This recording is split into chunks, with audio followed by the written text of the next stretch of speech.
Amen. I bless God for this opportunity.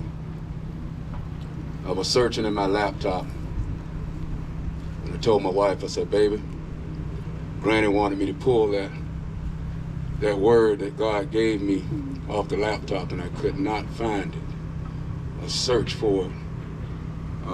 Some of you may know I read that the last birthday party that I went to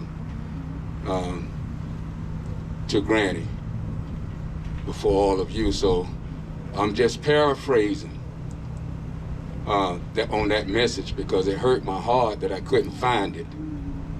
It was so dear to her. And I just thank God again for this opportunity, because this is the root of this family that's out here today. This is the seed that God planted in the earth. This is the seed, and this is the fruit thereof. Every life that she touched, she truly was an example of God and the Son, Jesus Christ. She was Christ-like, I'm telling you. She was quiet. I mean, that's the fruit of the Spirit. She was the fruit of the Spirit. Every time you get around her, if you didn't feel the presence of God, something was wrong with you. So I bless God for Granny. That's what I call her. She is my granny. She was my granny. That's my buddy. That was my buddy right there. So I thank God for this opportunity. Amen.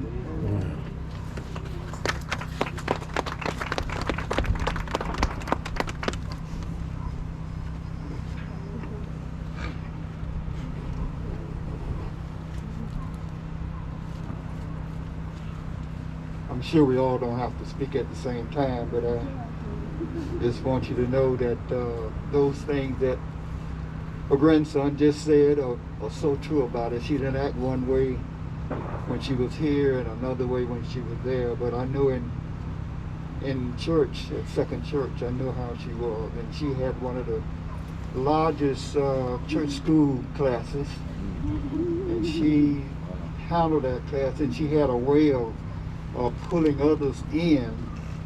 When she knew that they needed some training, she would allow them to come in, and you don't find many individuals in the church like that.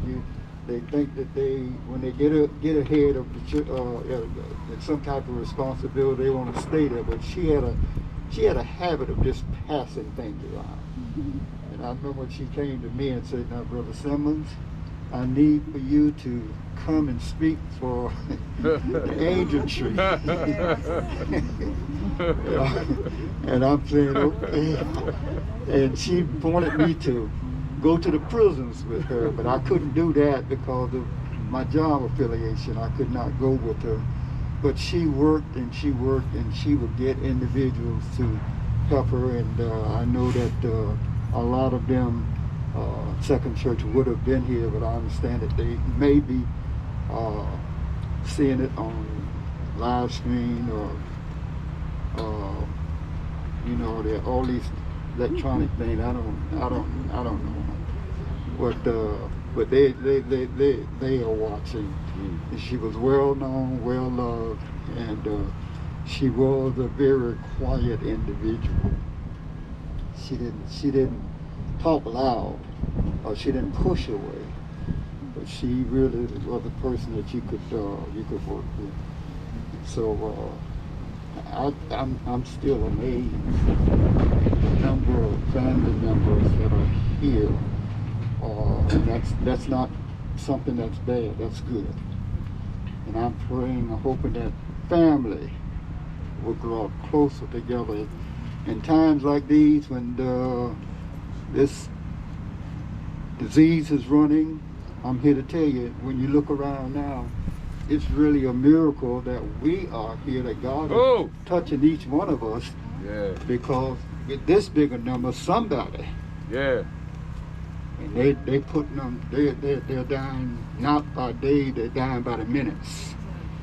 And so I hope the young people will realize that if you get your hand in God's hand, He will keep you. And just hang on to His unchanging hand.